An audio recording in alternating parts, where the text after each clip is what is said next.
N'hésite un peu à s'avancer. Donc, je vais commencer. Alors, il s'agit d'un petit texte d'André Suarez concernant la Cadoro, que vous connaissez tous, puisque vous êtes tous certainement des amoureux de Venise, bien sûr. Alors, la Cadoro, donc, André Suarez. La maison en fleurs de pierre est faite pour épouser la vie, et non pour s'en défendre. Elle n'est pas l'asile où on s'abrite, le lieu où l'on rentre pour manger et dormir, mais le palais de fête qu'on a choisi en sa forme et son ornement pour y vivre avec bonheur et goûter les voluptés qu'on préfère. Séjour d'un prince insulaire, palais sans lourdeur et même sans gravité. La Cadoro n'évoque ni la crainte, ni la force, ni le souci jaloux de la retraite. Son ordre est celui des fleurs, qui ne semble si charmante que pour se plaire à elle-même. Les pierres à jour font penser à une treille de roses, portée sur des iris, dans un cadre de glaïeuls et de lys rouges. La hauteur délicieuse de cette façade sans assise apparente efface de l'esprit le sens de la pesanteur. La massive idée du luxe tombe aussi devant la richesse exquise. La Cadoro est un souvenir de femme, la maison de la princesse amoureuse. Elle a la gloire de la jeune épouse. Le visage respire la sérénité du bonheur. Et le grand canal mire cette douceur sereine. Bravo.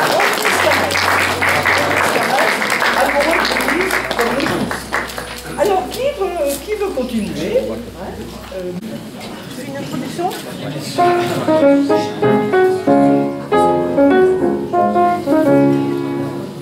Nous n'aimons pas en ces lieux les esprits caustiques, et nous n'aimons guère mieux les mélancoliques.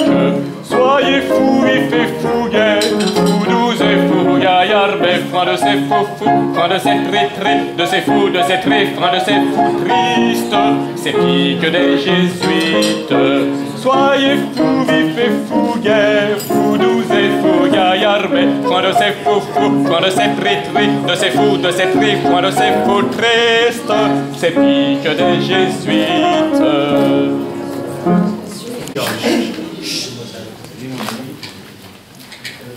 Que voulez-vous donc que je vous apprenne? Apprenez-moi l'orthographe. Très volontiers. Après, vous m'apprendrez l'almanach, que je sache quand il y a de la lune et quand il n'y en a point. Soit, pour bien lire dans vos pensées et traiter la matière en philosophe, il faut commencer selon l'ordre des choses par une exacte connaissance de la nature des lettres et de la manière de les prononcer toutes. Et là-dessus, j'ai à vous dire que les lettres sont divisées en voyelles, ainsi dites voyelles parce qu'elles expriment les voix, et en consonnes, ainsi appelées consonnes parce qu'elles sonnent avec les voyelles et ne font que marquer les diverses articulations des voix. Il y a 5 voyelles ou voix.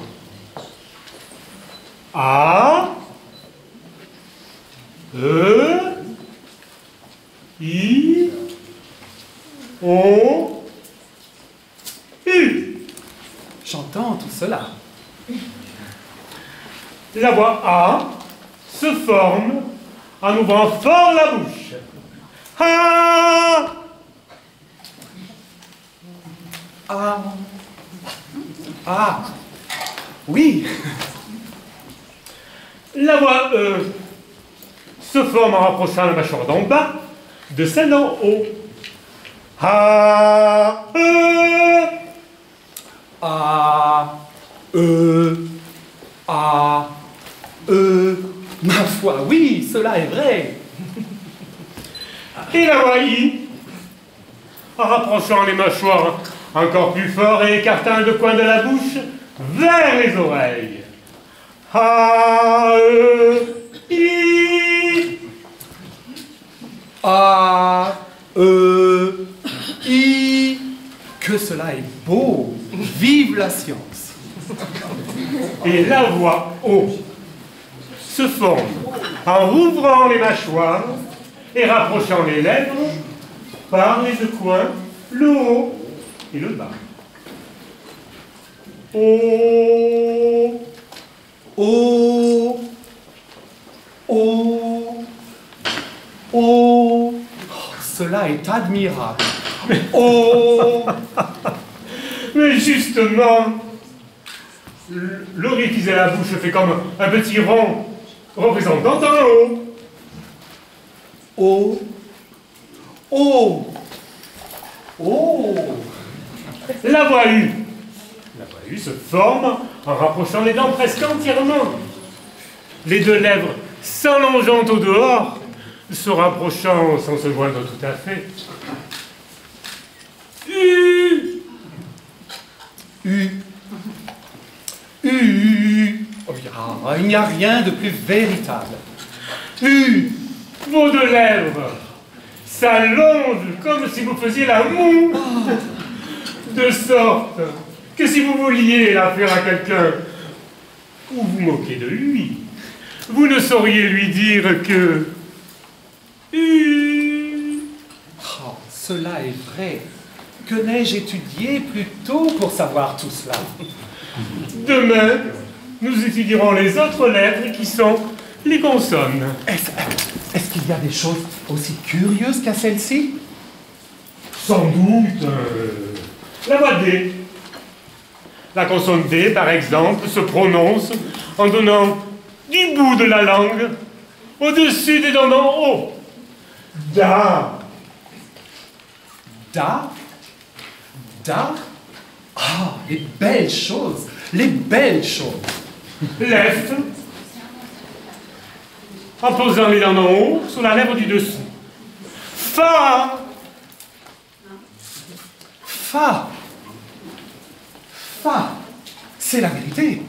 Ah, mon père et ma mère, que je vous veux du mal! Et l'air. L'air. En pointant le bout de la langue au haut du palais, de sorte que frôlée par l'air qui en sort avec force, elle lui cède et revient toujours au même endroit, faisant une manière de tremblement. Ra! Ra! Ra! Cela est vrai! Ah, l'habile homme que vous êtes! Ra! Je vous apprendrai toutes ces curiosités. Ah, je vous en prie, je vous en prie. Au reste, il faut que je vous fasse une confidence. Je suis amoureux d'une personne de grande qualité. Et j'aimerais que vous m'aidassiez à lui écrire quelque chose dans un petit billet que je laisserai tomber à ses pieds. Fort bien. Cela sera galant, oui. Sans doute, sont ce des vers que vous voulez lui écrire. Non, non, point de vers. Vous ne voulez que de la prose. Non, je ne veux ni prose, ni vers. Il faut bien que ce soit l'un ou l'autre. Pourquoi? Par raison, monsieur, qu'il n'y a pour s'exprimer que la prose ou les vers. Il n'y a que la prose ou les vers. Non, monsieur, tout ce qui n'est point prose est vers, tout ce qui n'est point vers est prose. Et comme l'on parle, qu'est-ce donc que cela? De la prose. Quoi? Quand je dis Nicole, apportez-moi mes pantoufles et menez-moi mon bonnet de nuit, c'est de la prose. Oui. Par ma foi, il y a plus de 40 ans que je dis de la prose sans que je ne fusse rien. Et je vous suis bien obligé de m'avoir appris tout cela. Mais je vous serai gré de vouloir lui mettre dans un petit billet quelque chose que j'ai écrit. Belle marquise, vos beaux yeux me font mourir d'amour. Mais je voudrais que cela fût mis d'une manière galante, que cela fût tourné gentiment. Maître, que les feux de ses yeux brûlent votre cœur, que vous passez des nuits pour elle à souffrir les affres de... Non, non, non, non, non, non, je ne veux point tout cela. Je ne veux que ce que je vous ai dit. Belle marquise, vos beaux yeux me font mourir d'amour. Mais il faut bien étaler. Non, vous dis-je, je ne veux que ces seules paroles-là dans le livre, mais tournées à la mode, bien arrangées, comme il faut. Je vous prie de me dire un peu, pour voir, les diverses manières dont on les peut mettre. On les peut mettre... Premièrement, comme vous avez dit, belle marquise, vos beaux yeux me font mourir d'amour. Ou bien, d'amour mourir me font, belle marquise, vos beaux yeux.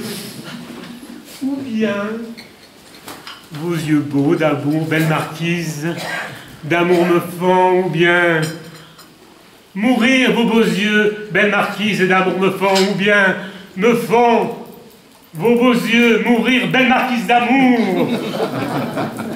Mais de toutes ces façons-là, laquelle est la meilleure? Celle que vous avez dite. Belle marquise, vos beaux yeux me font mourir d'amour. Cependant, je n'ai point étudié et j'ai fait tout cela du premier coup. Je vous remercie beaucoup pour votre aide. Je vous remercie et vous prie de venir demain de bonne heure. Je n'y manquerai pas. Mon habit n'est point encore prêt. Venez, venez, chers messieurs.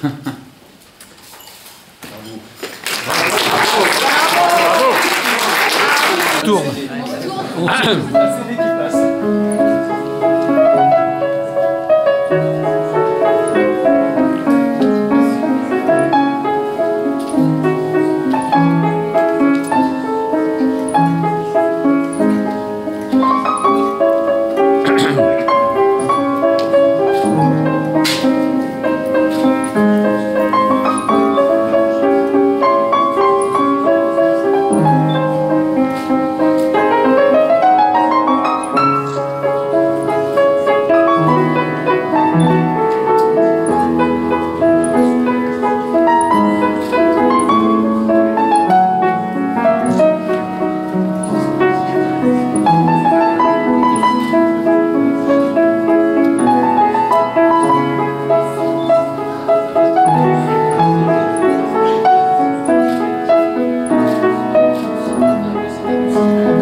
Je voulais simplement vous donner, peut-être qu'on va pouvoir aussi les faire ensemble, quelques gestes, parce qu'ils ne sont pas innocents, ni ça c'est jamais innocent, ni une vue de l'esprit en ce qui me concerne, ils viennent des traités du XVIIe siècle de la déclamation du théâtre.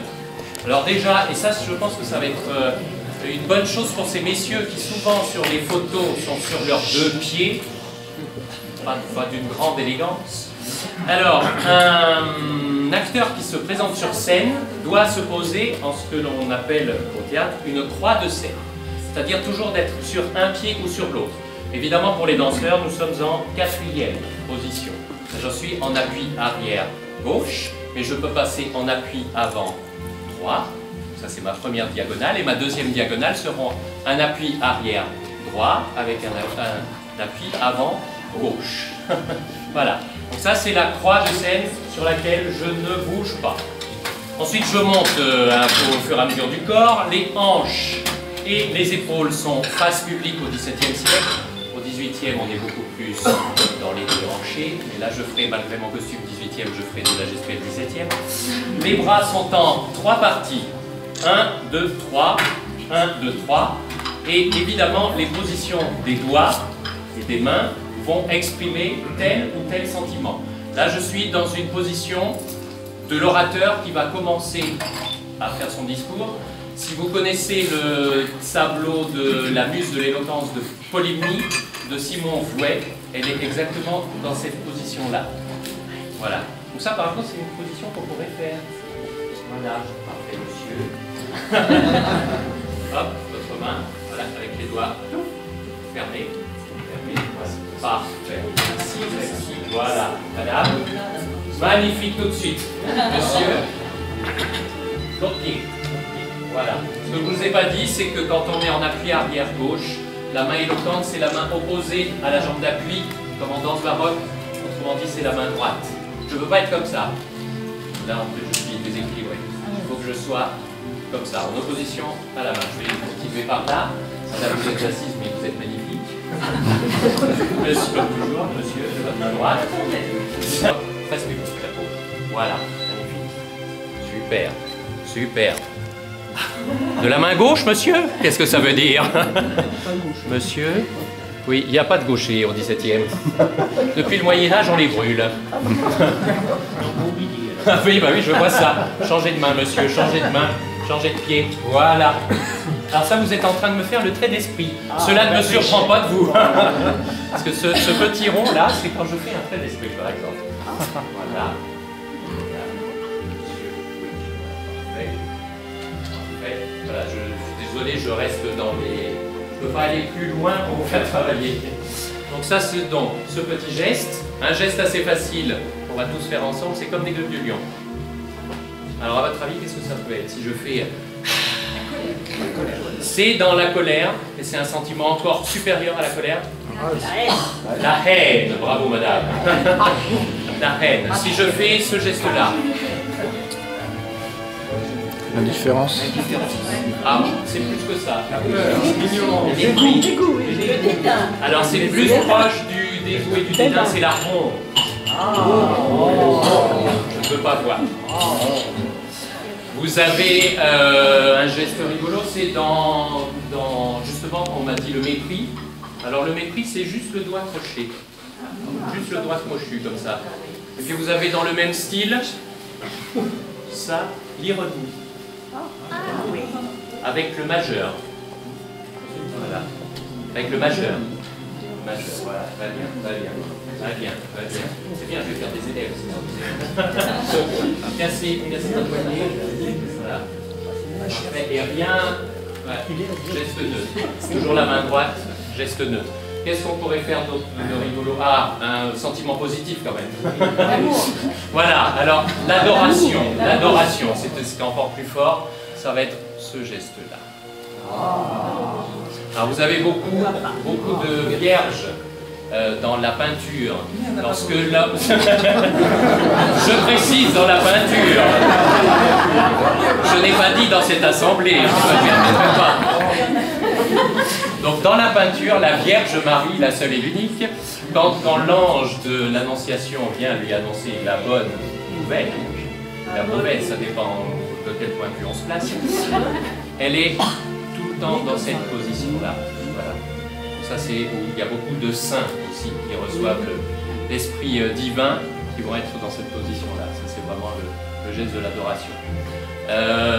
Allez, un dernier avant que je fasse une petite fable. Donc on a fait l'adoration. Oui, bah, l'amour, tout simple. Tous les gestes affectifs vont simplement être près du plexus solaire, avec toujours la main baroque. Ce qu'on appelle la main baroque, c'est juste les deux doigts à l'intérieur de la main qui sont collés. Voilà. Et c'est ça. Et on touche son plexus solaire avec le coude très, voilà. Ce qu'on appelle un porté, comme si vous aviez deux livres de chaque côté des bras. Voilà, qui donne une position, ça c'est l'amour. Je vous aime, madame. Voilà.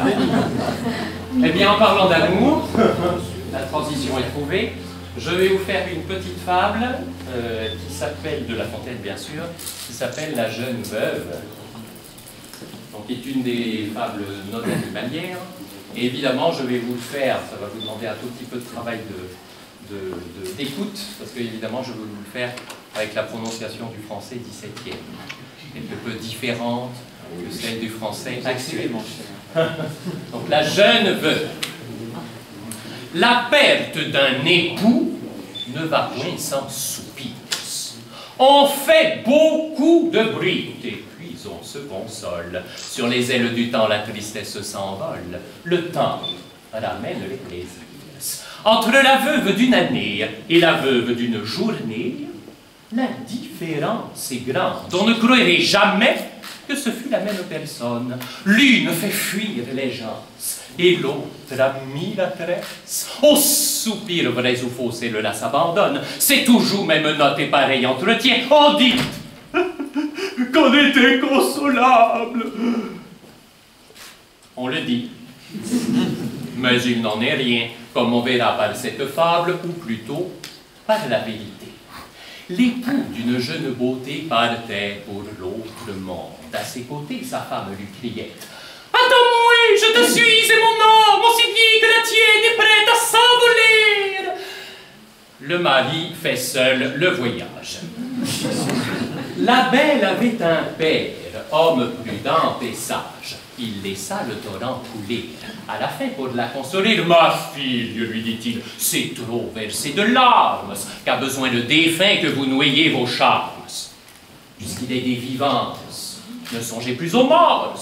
Je ne dis pas que tout à l'heure, une condicilium melieur charge en des noces et transpose, mais après cet intense, souffrez qu'on vous propose un époux beau, bien fait, jeune et toute autre chose que le défunt. Ah, dit-elle aussitôt, un cloué est l'époux qu'il me faut.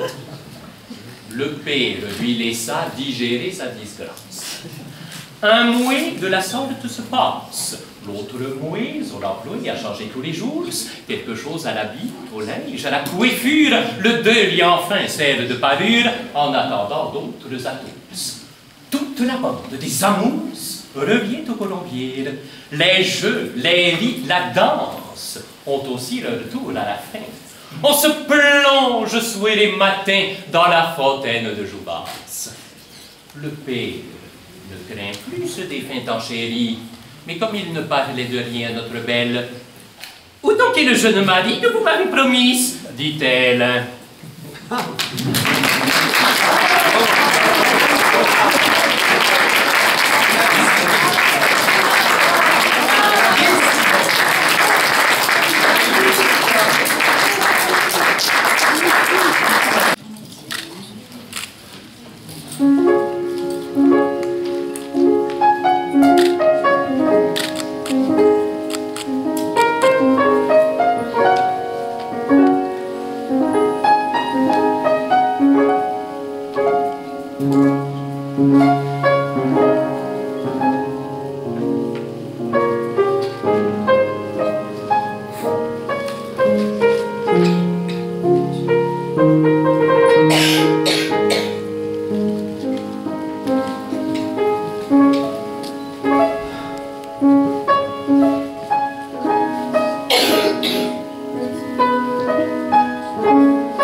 Tout